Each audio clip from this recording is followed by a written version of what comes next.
పౌర్ణమి రానుంది కాబట్టి రామాయణాన్ని రచించినటువంటి వాల్మీకి మహర్షి గురించి తెలుసుకుందాము. వాల్మీకి మహర్షి గురించి స్కాంద పురాణంలో సనత్ కుమారుడు వ్యాస మహర్షికి వివరించాడు.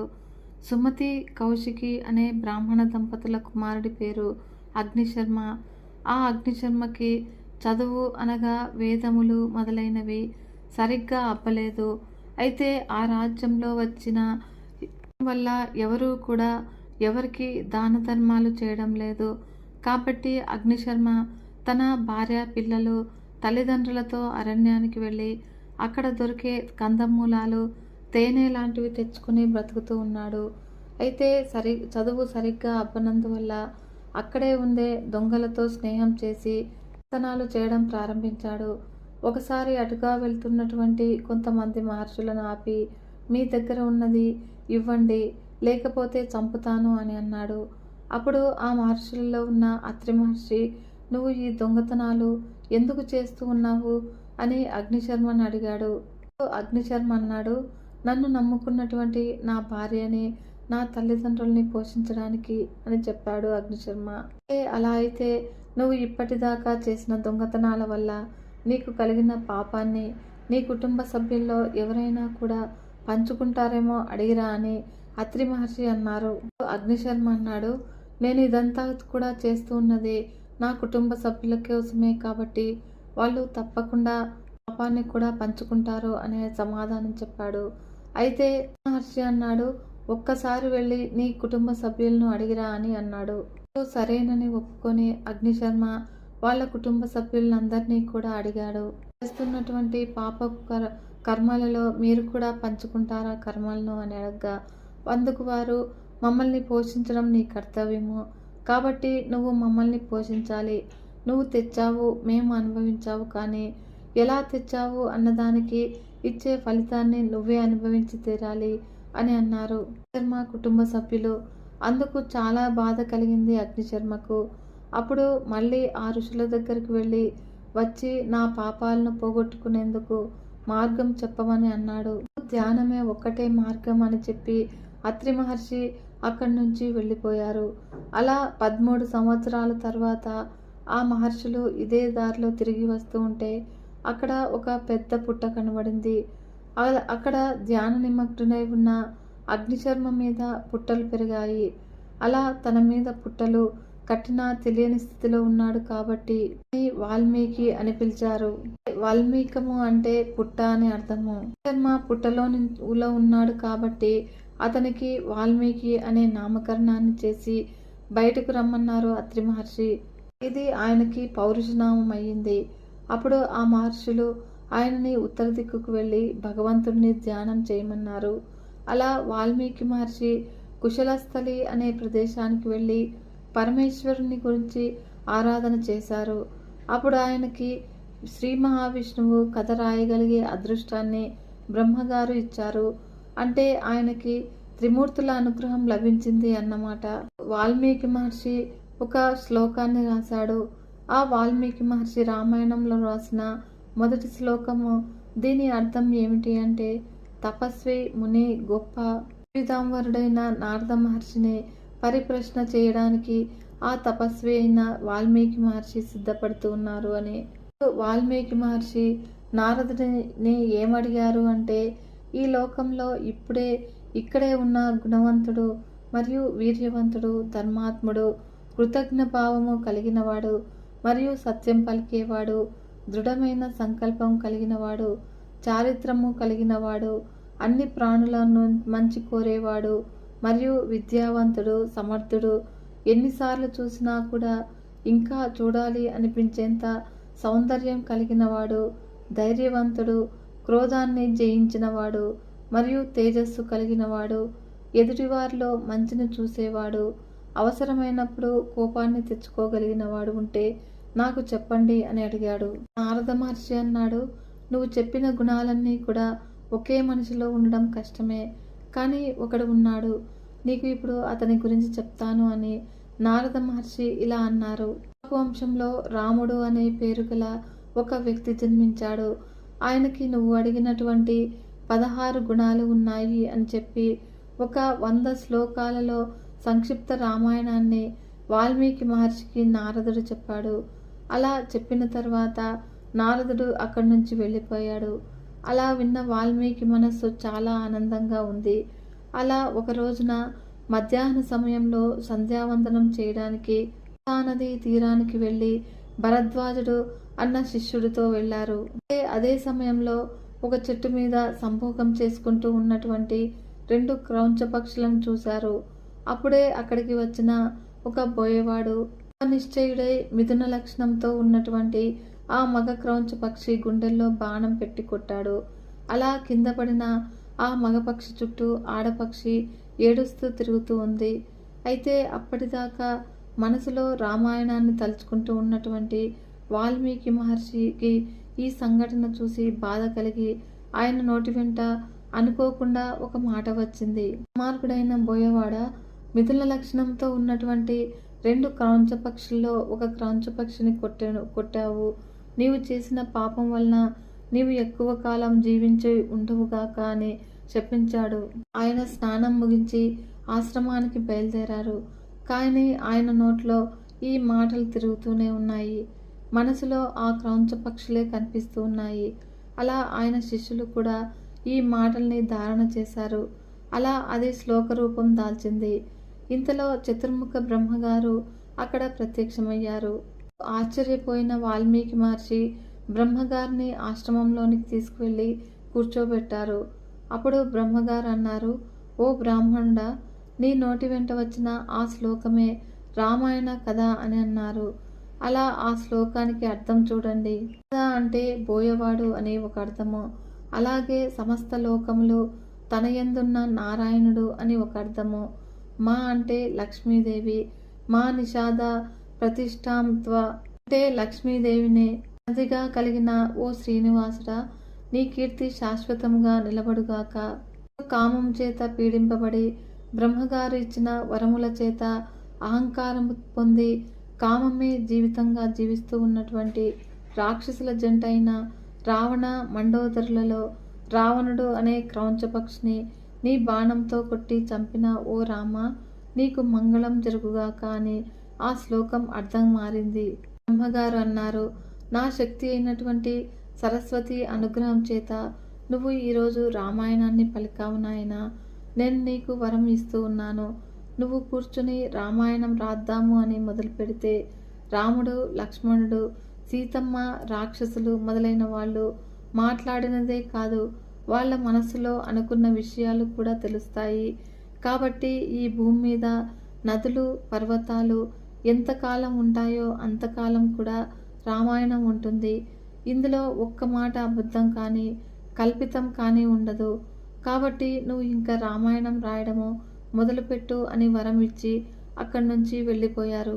వాల్మీకి మహర్షి ధ్యానం చేసి కూర్చోగా ఆయనకి బ్రహ్మగారి వరం వల్ల జరిగిన రామాయణం అంతా కూడా ఆయనకి కనబడసాగింది. అప్పుడు ఆయన రామాయణం రచించడం ప్రారంభించాడు. అలా మొత్తము 24,000 శ్లోకాలు, 6 కాండలు, 6 కాండల మీద ఒక కాండ, 500 సర్గల రామాయణాన్ని రచించడం ప్రారంభించాడు. ఆ తర్వాత ఆయన ఈ రామాయణాన్ని ఎవరితో పాడిస్తే బాగుంటుంది అని చెప్పి అక్కడ ఉన్నటువంటి లవకుశులతో పాడించారు. అయితే వాళ్ళు తర్వాత ఆ రామాయణాన్ని రాముడి సమక్షంలో అయోధ్యలో పాడటం మొదలుపెట్టారు. రామాయణం ప్రారంభిస్తూ చేస్తూ వాల్మీకి మహర్షి ఇలా అంటారు, పూర్వకాలంలో కోసల దేశం అనే గొప్ప రాజ్యం ఉండేది. ఆ దేశ రాజధాని అయినటువంటి అయోధ్యని మనువు తన సంకల్ప బలంతో నిర్మించాడు. ఆ నగరము 12 యోజనముల పొడవు, 3 యోజనముల వెడల్పు ఉండేది. అయితే యోజనము అంటే 9 మైళ్ళు.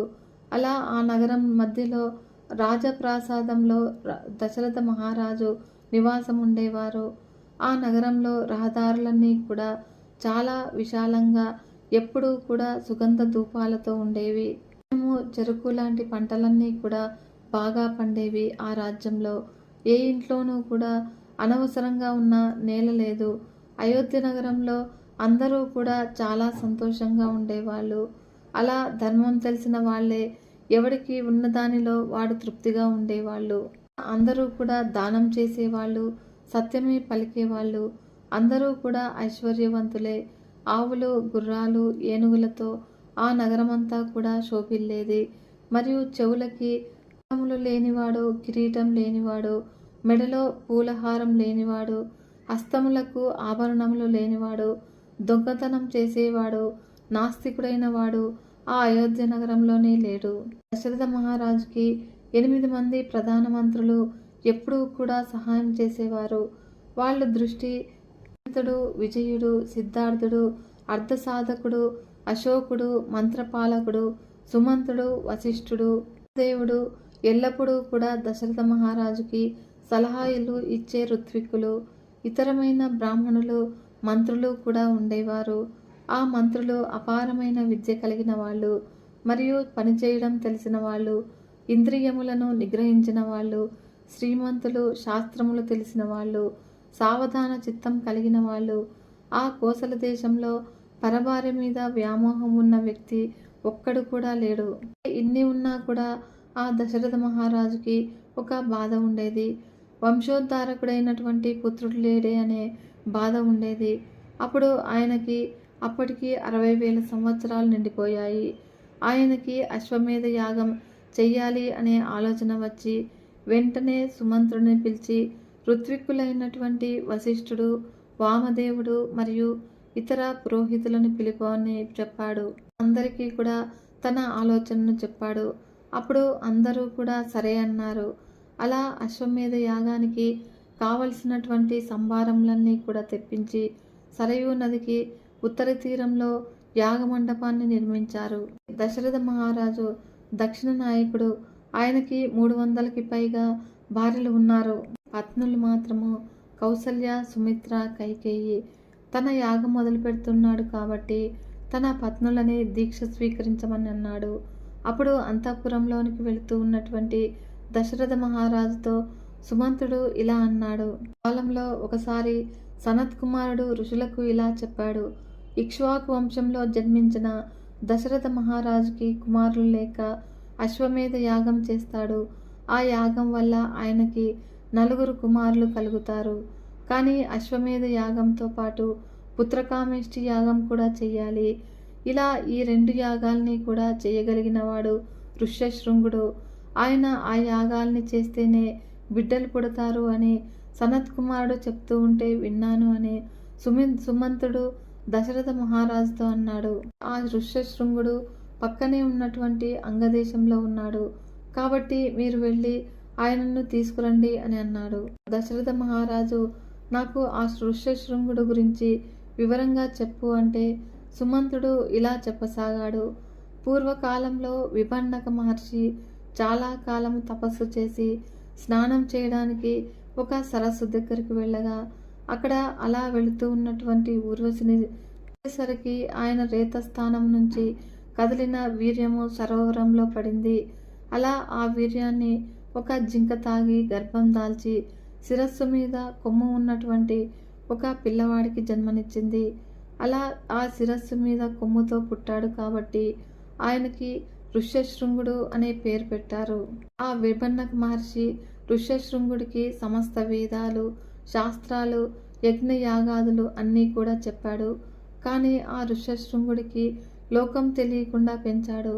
అసలు ఆయనకి ఈ సృష్టిలో స్త్రీ పురుషులు అని 2 ఉంటారని కూడా తెలియకుండా పెంచాడు. విషయ సుఖాల వైపు వెళ్లకుండా పెంచాడు. ఎప్పుడూ కూడా ఆ ఆశ్రమంలోనే తండ్రి పక్కనే ఉండేవాడు. అలా ఆ అంగరాజ్యాన్ని పరిపాలించే రోమపాదుడు ధర్మం తప్పడం వల్ల ఆ రాజ్యంలో వర్షాలు పడటం మానేశాయి మరియు దేశంలో క్షామం వచ్చింది.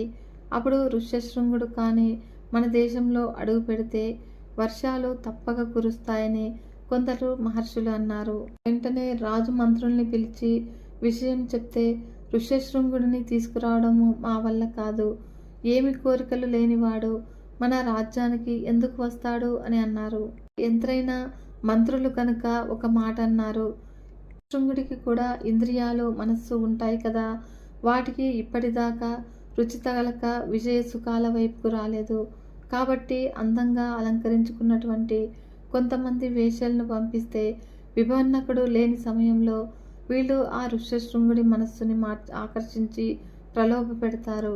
అప్పుడు ఆయనే వాళ్ళ వెంట వస్తాడు అని మంత్రులు సలహా ఇచ్చారు. ఆ వేశ్యలకి విభన్నకుడి మీద ఉన్న భయం వలన వాళ్ళు ఆ ఆశ్రమానికి దూరంగా ఉండి పాటలు పాడటము, నాట్యం చేయడము మొదలుపెట్టారు. ఒకరోజు విభన్నకుడు లేని సమయంలో గానం విన్న ఋష్యశృంగుడు ఆ గానం వస్తున్నటువంటి వైపుకు వెళ్ళాడు. అక్కడ ఉన్నటువంటి ఆ వేశ్యలను చూసి వాళ్ళు పురుషులే అని అనుకుని, మహాపురుషులారా, మీరు మా ఆశ్రమానికి రండి, మిమ్మల్ని పూజిస్తాను అని అన్నాడు. అందరూ కూడా విభన్నకుడి ఆశ్రమానికి వెళ్ళారు. ఆ తర్వాత ఆ వేశ్యలు ఆశ్రమం నుంచి వెళ్ళిపోతూ ఆ ఋష్యశృంగుడిని గట్టిగా కౌగిలించుకొని వెళ్ళిపోయారు. అలా మరునాడు ఆ ఋష్యశృంగుడికి మనసులో దిగులుగా అనిపించి ఆ వేశ్యల్ని చూడాలి అని అనిపించింది. వాళ్ళ దగ్గరికి వెళ్ళాడు.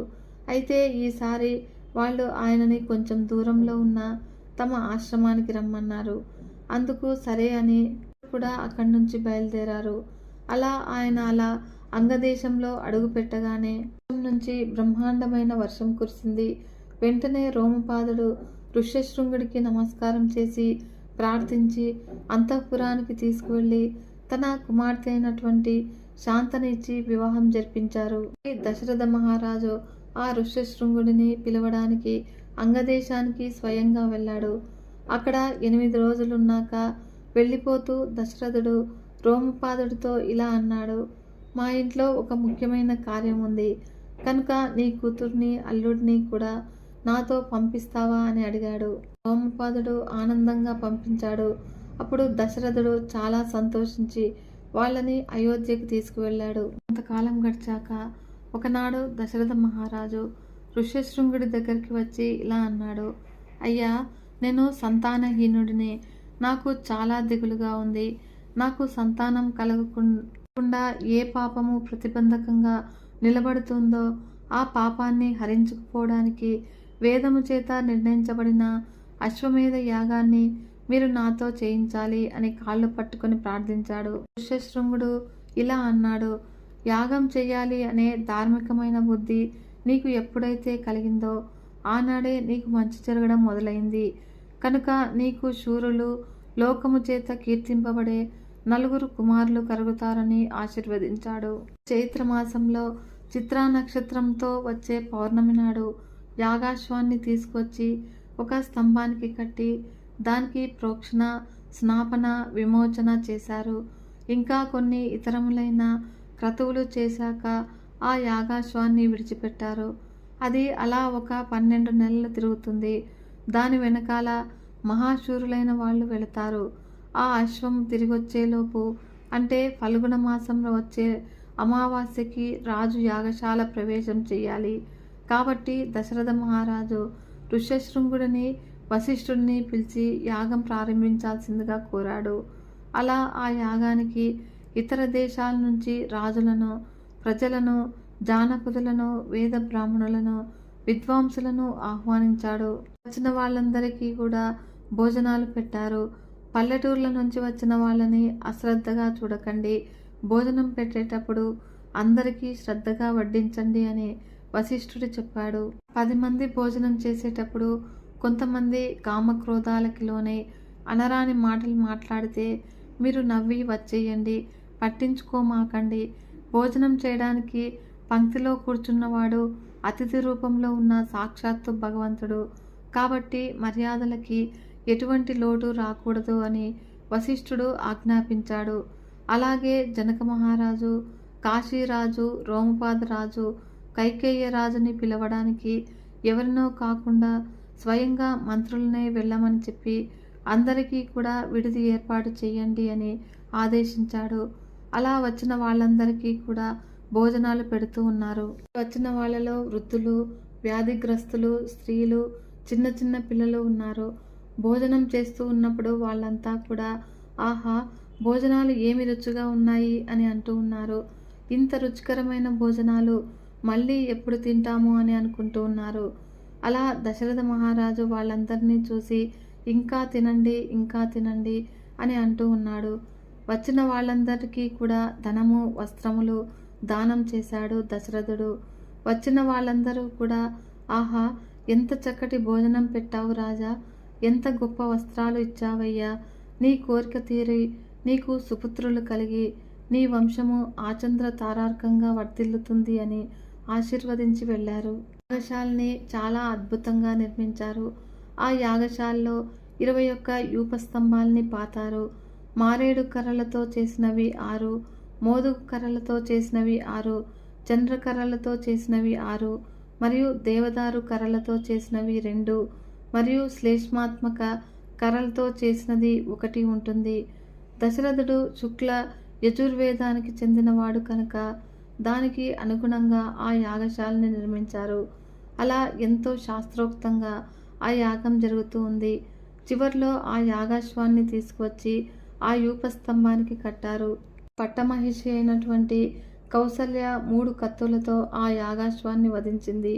ఆ రోజు రాత్రి ఓ శాలలో ఆ గుర్రం పక్కన పడుకొని ఉండాలి. మరుసటి రోజున ఆ యాగం చేయించిన ఋత్విక్కులకి రాజు 4 భార్యల్ని దానం చేయాల్సి ఉంటుంది. మొదట పట్టమహిషిని, ఉపేక్షిత భార్యని, ఉంపుడుగత్తెని, చివరిగా ఫాలాకలిని దానం చేస్తాడు. ఆ ఋత్విక్కులు ఆ 4 భార్యల్ని తిరిగి రాజుకు ఇచ్చేస్తారు. అప్పుడు ఆ రాజు తన భార్యలను తీసుకుని ఆ ఋత్విక్కులకి ద్రవ్యాన్ని దానంగా ఇస్తాడు. అప్పుడు ఆ గుర్రం శరీరంలో నుంచి వప్ప అంటే జంతువుల కడుపులో బొడ్డు కింద ఉండే ఉల్లిపొర వంటి కొవ్వును తీసి ఆ అగ్నిలో వేశారు. ఆ వప అగ్నిలో కాలుతూ ఉన్నప్పుడు వచ్చే ధూమాన్ని రాజు పీల్చాలి. దీనినే అశ్వమేధ యాగం అని అంటారు. అలా పీలిస్తే తనకి సంతానం కలగకుండా ఏ పాపం అడ్డుపడుతుందో ఆ పాపం అంతా కూడా పోతుంది. చివరగా ఆ గుర్రం శరీరంలోని మిగతా భాగాల్ని ఆ హోమంలో హవిస్సుగా సమర్పిస్తారు. దశరథ మహారాజు తన రాజ్యాన్ని అశ్వమేధ యాగం చేయించిన ఋత్విక్కులకి దానం చేశాడు. అప్పుడు వాళ్ళు, మేము ఈ భూభారాన్ని వహించలేము, నువ్వు రాజువి, నువ్వే పరిపాలించాలి అని ఆ రాజ్యాన్ని తిరిగి రాజుకి ఇచ్చేస్తారు. దక్షిణ లేని యాగం చెయ్యకూడదు కనుక దశరథ మహారాజు ఆ ఋత్విక్కులకి 10 లక్షల గోవుల్ని, 100 కోట్ల బంగారు నాణాల్ని మరియు 400 కోట్ల వెండి నాణాల్ని దానం చేశాడు. అక్కడికి వచ్చినటువంటి మిగతా బ్రాహ్మణులందరికీ కూడా 1 కోటి బంగారు నాణాల్ని దానం చేశాడు. ఋష్యశృంగ మహర్షి లేచి, ఓ రాజా, నీకు సంతానం కలగడం కోసము నేను అథర్వ వేదంలో చెప్పబడిన ఒక బ్రహ్మాండమైన ఇష్టిని చేయిస్తాను. అదే పుత్రకామేష్టి యాగం అని చెప్పి ఆ ఇష్టి చేయడం ప్రారంభించారు. ఈ ఇష్టి జరుగుతూ ఉన్నప్పుడు అందులో తమ తమ భాగాల్ని పుచ్చుకోవడానికి దేవతలు, యక్షులు, గంధర్వులు, కింపురుషులు మొదలైన వారు అందరూ కూడా వచ్చి నిలబడ్డారు. అప్పుడు బ్రహ్మగారు కూడా అక్కడికి వచ్చారు. అందరూ కూడా ఆయన దగ్గరికి వెళ్ళి, పితామహ, మీరు ఆ రావణుడి తపస్సుకు మెచ్చి ఆయనకి అనేక వరములను ఇచ్చారు. మీరు ఇచ్చిన వరముల వలన గర్వం పొందినవాడు ఈనాడు రావణుడికి భయపడి సూర్యుడు బాగా ప్రకాశించడం లేదు, మరియు సముద్రము తరంగాలు లేకుండా నిశ్చలంగా ఉంటుంది. వాయువు రావణుడి దగ్గర అవసరం లేకపోయినా కూడా మెల్లగా వీస్తూ ఉన్నాడు. ఈ రకంగా వాడు దిక్పాలకులని బాధ పెడుతూ ఉన్నాడు. ఎక్కడా కూడా యజ్ఞములు జరగనివ్వడం లేదు, మరియు ఋషులని హింసిస్తూ ఉన్నాడు. పరభార్యల్ని తన వారిగా అనుభవిస్తూ ఉన్నాడు. కనుక ఇన్ని బాధలు పడుతూ ఉన్నటువంటి మాకు వాడిని సంహరించే మార్గం చెప్పవలసింది అని ఆ దేవతలు బ్రహ్మదేవుడిని కోరాడు. బ్రహ్మగారు అన్నారు, నేను వాడి అకృత్యాలు వింటూ ఉన్నాను. వాడు తపస్సుతో నన్ను మెప్పించి రాక్షసుల చేత, దేవతల చేత, యక్షుల చేత, గంధర్వ, కిన్నెర, కింపురుషుల చేత మరణం లేకుండా వరం కోరుకున్నాడు. కానీ వాడికి మనుష్యుల మీద ఉన్న చులకన భావం చేత మనుష్య వరాల్ని అడగలేదు అని అన్నాడు. అక్కడ ఉన్న వారందరూ కూడా ఒక మార్గం తెలిసిందని సంతోషపడ్డారు. ఒకరు పిలిచారా లేదా అని చూసుకోకుండా అంతా నిండిపోయిన పరమాత్మ, ఎంతో దయామూర్తి అయినటువంటి శ్రీ మహావిష్ణుమూర్తి ఆ సభ మధ్యలో తనంతట తానుగా వచ్చారు. ఒక్కసారి నల్లని మేఘం వస్తే ఎలా ఉంటుందో అందమైన రూపంతో, మెడలో వైజయంతిమాలతో, శంఖచక్ర గద పద్మాలతో పట్టుకుని శ్రీ మహావిష్ణుమూర్తి ఒక ప్రతిజ్ఞ చేశారు. ఎవరు కూడా కంగారు పడవద్దు, రావణుడు చేసే అకృత్యాలన్నీ కూడా నాకు తెలుసు. కాబట్టి వాడిని సంహరించడానికి నేనే మనుష్యుడిగా జన్మించాలి అనే నిర్ణయం తీసుకున్నాను. కాబట్టి నన్ను నమ్ముకున్నటువంటి దేవతల్ని, ఋషులని క్రూరంగా బాధ పెడుతూ ఉన్నాడు. అందుకని వాడిని సంహరించి ఈ భూమండలం మీద 11,000 సంవత్సరాలు ఉండి ఈ పృథ్వీ మండలాన్ని పరిపాలన చేస్తాను అని భగవానుడు అన్నాడు. నేనే నలుగురిగా ఆ దశరథ మహారాజుకి పుడతాను అని ప్రతిజ్ఞ చేశారు. అక్కడ ఋష్యశృంగుడు చేస్తూ ఉన్నటువంటి పుత్రకామేష్టి యాగం పూర్తవబోతుంది. ఇంతలో ఆ యోగాగ్నిలో నుంచి ఒక దివ్య పురుషుడు నల్లని ఎర్రని వస్త్రములు ధరించి చేతిలో వెండి మూత కలిగిన ఒక బంగారు పాయస పాత్ర పట్టుకుని సింహంలా నడుస్తూ బయటకు వచ్చి దశరథ మహారాజును పిలిచాడు. దశరథ మహారాజు ఆయనకి నమస్కరించి నేను మీకు ఏమి చేయగలను అని అన్నాడు. అప్పుడు ఆ పురుషుడు ఇలా అన్నాడు, నాయన దశరథ, నన్ను ప్రజాపతి అంటారు. నన్ను ప్రజాపతి పంపించారు. ఈ పాత్రలోని పాయసాన్ని దేవతలు నిర్మించారు. కాబట్టి ఈ పాయసాన్ని నీ భార్యలు స్వీకరిస్తే నీకు సంతానం కలుగుతుంది. ఈ పాయసాన్ని స్వీకరించడం వల్ల నీ రాజ్యంలోని వాళ్ళు ధనధాన్యాలతో తులతూగుతారు మరియు ఆరోగ్యంతో ఉంటారు అని చెప్పి వెళ్ళిపోయాడు. వెంటనే దశరథుడు ఆ పాయసాన్ని తన 3 పత్నులకి ఇద్దాము అని అంతఃపురానికి వెళ్ళాడు. అప్పుడు 3 కూడా పిలిచి ఆ పాయసంలో సగభాగం కౌసల్యకిచ్చాడు. మిగిలిన సగభాగంలోని సగాన్ని సుమిత్రకిచ్చాడు. ఆ మిగిలిన భాగాన్ని సగం సగం చేసి ఒక భాగాన్ని కైకేయికి, మరొక భాగాన్ని సుమిత్రకి ఇచ్చాడు. యాగం పూర్తయ్యాక అక్కడికి వచ్చిన రాజులందరికీ కూడా బహుమానాలు ఇచ్చి సత్కారాలు చేసి పంపించాడు. ఋష్యశృంగుడికి సాష్టాంగ నమస్కారం చేసి ఆయనని సత్కరించి శాంత ఋష్యశృంగులను అన్ని మర్యాదలు చేసి సాగనంపారు. ఆ యాగానికి వచ్చినటువంటి వాళ్ళందరినీ కూడా తగిన విధంగా సత్కరించారు దశరథ మహారాజు. కొంతకాలానికి దశరథ మహారాజులోని తేజస్సు ఆయన భార్యల్లోనికి ప్రవేశించి వాళ్ళు గర్భవతులయ్యారు. జగన్నాథుడైన వాడు సర్వలోకాల చేత నమస్కరించబడేవాడు 12 నెలలు కౌసల్య గర్భావాసం చేసి చైత్రమాసంలో నవమి తిథి నాడు పునర్వసు నక్షత్రంలో కర్కాటక లగ్నంలో శ్రీరామచంద్రమూర్తి జన్మించారు. అదే సమయంలో కైకేయికి పుష్యమి నక్షత్రంలో మీన లగ్నంలో భరతుడు జన్మించాడు. ఆ తర్వాత సుమిత్రకి లక్ష్మణుడు, శత్రుఘ్నుడు జన్మించారు. తనకి 4 కుమారులు పుట్టారని తెలిసి ఆ దశరథుడు చాలా ఆనందపడ్డారు. కోసల దేశంలోని ప్రజలంతా కూడా సంబరాలు జరుపుకున్నారు. అదే సమయంలో బ్రహ్మగారు దేవతలతో ఒక సభ తీర్చారు. శ్రీ మహావిష్ణుమూర్తి భూలోకంలో రాముడిగా అవతరించారు. రావణ సంహారంలో శ్రీరాముడికి సహాయం చేయడానికి మీరు మీ అంశాలతో కొంతమందిని సృష్టించండి. పార్వతీదేవి శాపం వల్ల మీకు మీ భార్యల వలన సంతానం కలగదు. కావున మీతో సమానమైనటువంటి తేజస్సు, పరాక్రమము కలిగిన వానరాల్ని గంధర్వ, అప్సరస, కిన్నెర స్త్రీల యందు కనండి అని చెప్పారు. అప్పుడు దేవతలందరూ కూడా రామకార్యం కోసము పుట్టడము మన అదృష్టమని ఆనందపడ్డారు. బ్రహ్మ ఒకసారి నాకు ఆవలింత వచ్చింది. అప్పుడు నా నోట్లో నుంచి ఒకడు కింద పడ్డాడు. అతనే జాంబవంతుడు. ఇక మీరు సృష్టించండి అని అన్నారు. అప్పుడు ఇంద్రుడి అంశతో వాలి జన్మించాడు. సూర్యుడి అంశతో సుగ్రీవుడు జన్మించాడు. మరియు బృహస్పతి అంశతో తారుడు జన్మించాడు. కుబేరుడి అంశంతో గంధమాదనుడు జన్మించాడు. అశ్వని దేవతల అంశతో మైందుడు, ద్వివిధుడు జన్మించారు. మరియు అగ్ని అంశతో నీలుడు జన్మించారు. వాయువు అంశతో హనుమంతుడు జన్మించారు. వరుణుడికి శరభుడు, వరుణుడికి సుషేనుడు జన్మించారు. అలా దేవతలు అంతా కూడా ఇలా సృష్టించడం చూసిన ఋషులు మేము కూడా సృష్టిస్తాము అని కొన్ని కోట్ల వానరాల్ని సృష్టించారు. రాముడు పుట్టినటువంటి 11 రోజులకి జాతా శౌచం పోయాక ఆయనకి నామకరణం చేయించారు. కులగురువైన వశిష్ఠ మహర్షి సర్వజనులు ఆయన గుణములు చూసి పొంగిపోయేదరు. కనుక ఆయనకి రామ అని, రా అంటే అగ్ని బీజము, మా అంటే అమృత బీజము అని సుమిత్ర కుమారుడైనటువంటి సౌమిత్రి అపారమైన లక్ష్మీ సంపన్నుడు. సేవే ఆయన లక్ష్మి కనుక ఆయనకి లక్ష్మణ అని. కైకేయ కుమారుడు భరించే గుణం కలవాడు కనుక ఆయనకి భరత అని.